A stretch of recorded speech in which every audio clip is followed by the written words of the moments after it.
प्रयागराज कांड को लेकर अब चंद्रशेखर ने खुल्लम खुल्ला तमाम सबूत बता दिए। वो तमाम हकीकत बता दिया जो लोगों को ये परेशान कर रहा था कि दंगा किसने फैलाया, गलती किसकी है, क्या योगी जी की है, योगी पुलिस की है, या फिर भीम आर्मी सेना की है।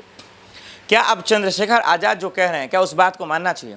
क्या मायावती को इस बात के समर्थन देना चाहिए? क्या मायावती को भी खुलकर अब बातें अपनी रखनी चाहिए? क्योंकि ये सिर्फ और सिर्फ ये लड़ाई योगी पुलिस और चंद्रशेखर आज़ाद की नहीं है, ये लड़ाई गरीबों की है, ये लड़ाई दलितों की है, ये लड़ाई जो है अनुसूचित जाति की है। अब दर्शकों जरा सा समझिए कि चंद्रशेखर आज़ाद ने क्या कहा।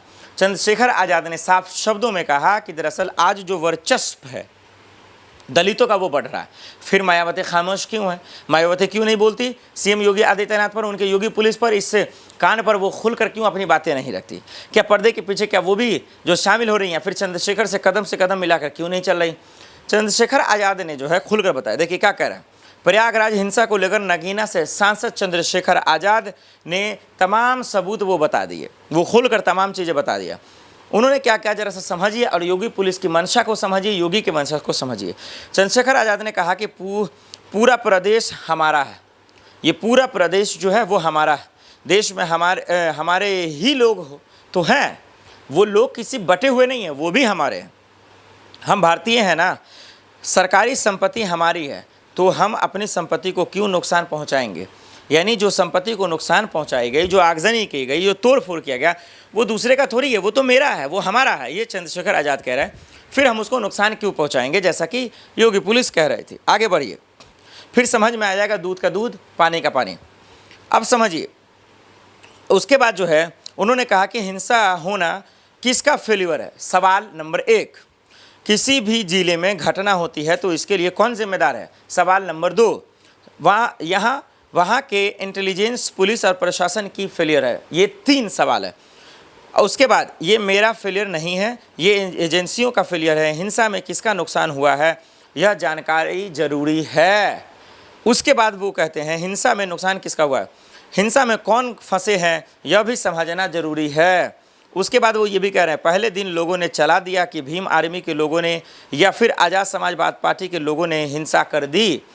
आरोप जो आगे बढ़ेगा उसी पर लगता है, जो चमक रहा है उसी पर आरोप लगता है। ये बात चंद्रशेखर आज़ाद कह रहे हैं। जो धूल में पड़ा हुआ है उस पर थोड़ी ना आरोप लगते हैं। आज़ाद समाज पार्टी संघर्ष कर रही है, जब से वह बनी है तब से उनके ऊपर आरोप लग रहे हैं। ये बात चंद्रशेखर आज़ाद कह रहे हैं। जो अभी की अपडेट है वो हम आपको दिखा रहे थे। और जैसा कि मैंने शुरू में भी कहा कि उनका वर्चस्व बढ़ा, ऐसा कह रहे हैं। लेकिन मैं यहाँ पे ना चंद्रशेखर आज़ाद के साथ हूँ, ना भीम आर्मी सेना के साथ हूँ, चाहे वो भी गुंडे जो अचानक से वहाँ पे पहुँच आए जहाँ पे ये घटना हुई, ना मैं उसके साथ हूँ, न योगी पुलिस के साथ हूँ, न प्रशासन के साथ हूँ। मूल सवालों पे हूँ।